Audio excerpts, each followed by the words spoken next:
Chapter 4th. Path of Knowledge and Discipline of Action. The fourth chapter of the Bhagavad Gita is Jnana Karma Sanyasa Yoga. In this chapter, Krishna glorifies the Karma Yoga and imparts the transcendental knowledge to Arjuna. He reveals the reason behind his appearance in this material world. He reveals that even though he is eternal, he reincarnates time after time to re-establish dharma and peace on this earth. His births and activities are eternal and are never contaminated by material flaws. Those persons who know and understand this truth engage in his devotion with full faith and eventually attain him. They do not have to take birth in this world again. I revealed this immortal yoga to Vivasvan. Vivasvan conveyed it to Manu, and Manu imparted it to Ikshvaku. Thus transmitted in succession from father to son, Arjuna, this yoga remained known to the Rajarshis. Through long lapse of time, this yoga got lost to the world.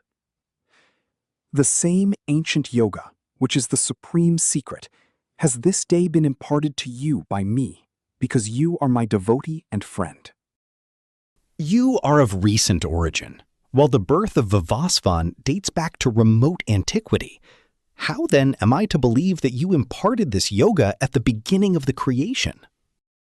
Arjuna, you and I have passed through many births. I remember them all. You do not remember, O chastiser of foes. Though birthless and immortal and the Lord of all beings, I manifest myself through my own yoga maya, keeping my nature under control. Arjuna, whenever righteousness is on the decline, unrighteousness is in the ascendant. Then I body myself forth. For the protection of the virtuous, for the extirpation of evildoers, and for establishing dharma on a firm footing, I manifest myself from age to age. Arjuna, my birth and activities are divine. He who knows this in reality is not reborn on leaving his body, but comes to me. Completely rid of attachment, fear, and anger, wholly absorbed in me, depending on me, and purified by the penance of wisdom, many have become one with me, even in the past. Arjuna, howsoever men seek me, even so do I respond to them, for all men follow my path in every way. In this world of human beings, men seeking the fruition of their activities worship the gods, for success born of actions follows quickly.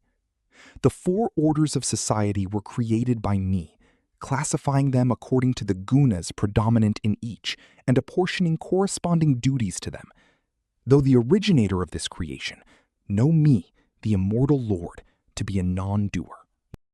Since I have no craving for the fruit of actions, actions do not taint me. Even he who thus knows me in reality is not bound by actions. Having known thus, action was performed even by the ancient seekers for liberation. Therefore, do you also perform actions as have been performed by the ancients from antiquity. What is action and what is inaction? Even men of intelligence are puzzled over this question. Therefore, I shall expound to you the truth about action, knowing which you will be freed from its evil effects, that is, the shackles of karma. The truth about action must be known, and the truth of inaction also must be known. Even so, the truth about prohibited action must be known. For mysterious are the ways of action. He who sees inaction in action and action in inaction is wise among men. He is a yogi who has performed all actions. Even the wise call him a sage, whose undertakings are all free from desire and sankalpa, and whose actions are burnt up by the fire of wisdom. He who, having totally given up attachment to actions and their fruit, no longer depends on anything in the world, and is ever content, does nothing at all, though fully engaged in action. Having subdued his mind and body, and giving up all objects of enjoyment, and free from craving, he who performs sheer bodily action does not incur sin. The karma yogi, who is contented with whatever is got unsought, is free from jealousy and has transcended all pairs of opposites like joy and grief, and is balanced in success and failure, is not bound by his action.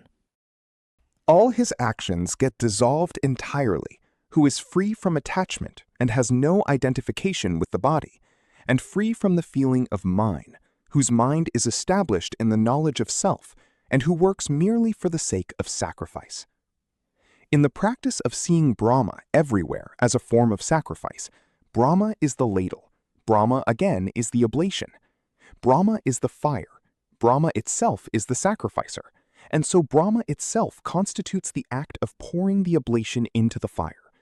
And finally, Brahma is the goal to be reached by him who is absorbed in Brahma as the act of such sacrifice.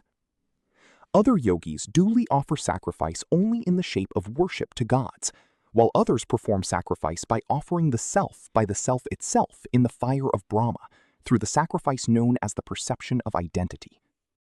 Others offer as sacrifice their senses of hearing, etc., into the fires of self-discipline. Other yogis, again, offer sound and other objects of perception into the fires of the senses. Others sacrifice all the functions of their senses and the functions of the vital airs into the fire of yoga in the shape of self-control, kindled by wisdom. Some perform sacrifice with material possessions. Some offer sacrifice in the shape of austerities.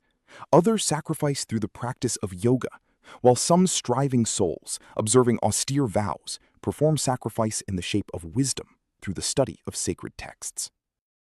Other yogis offer the act of exhalation into that of inhalation. Even so, others the act of inhalation into that of exhalation. There are still others given to the practice of pranayama, who, having regulated their diet and controlled the processes of exhalation and inhalation both, pour their vital airs into the vital airs themselves. All these have their sins consumed away by sacrifice and understand the meaning of sacrificial worship. Arjuna, yogis who enjoy the nectar that has been left over after the performance of a sacrifice attain the eternal Brahma. To the man who does not offer sacrifice, even this world is not happy. How then can the other world be happy? Many such forms of sacrifice have been set forth in detail in the Vedas. Know them all as involving the action of mind, senses, and body. Thus, knowing the truth about them, you shall be freed from the bondage of action. Arjuna, sacrifice through knowledge is superior to sacrifice performed with material things, for all actions, without exception, culminate in knowledge, O son of Kunti. Understand the true nature of that knowledge by approaching illumined souls. If you prostrate at their feet, render them service, and question them with an open and guileless heart, those wise seers of truth will instruct you in that knowledge. Arjuna, when you have achieved enlightenment, ignorance will delude you no more. In the light of that knowledge, you will see the entire creation first within your own self and then in me. Even if you were the most sinful of all sinners, this knowledge alone would carry you like a raft across all your sins. For as the blazing fire turns the fuel to ashes, Arjuna, even so the fire of knowledge turns all actions to ashes. In this world, there is no purifier as great as knowledge. He who has attained purity of heart through prolonged practice of karma yoga automatically sees the light of truth in the self in course of time. He who has mastered his senses, is exclusively devoted to his practice, and is full of faith, attains knowledge. Having had the revelation of truth, he immediately attains supreme peace in the form of God realization. He who lacks discrimination, is devoid of faith, and is at the same time possessed by doubt, is lost to the spiritual path. For the doubting soul, there is neither this world nor the world beyond, nor even happiness. Arjuna, actions do not bind him who has dedicated all his actions to God, according to the spirit of karma yoga, whose doubts have been dispelled by wisdom, and who is self-possessed. Therefore, Arjuna, slashing to pieces with the sword of knowledge this doubt in your heart, born of ignorance, establish yourself in karma yoga, in the shape of even-mindedness, and stand up for the fight. Thanks for watching. See you in next chapter.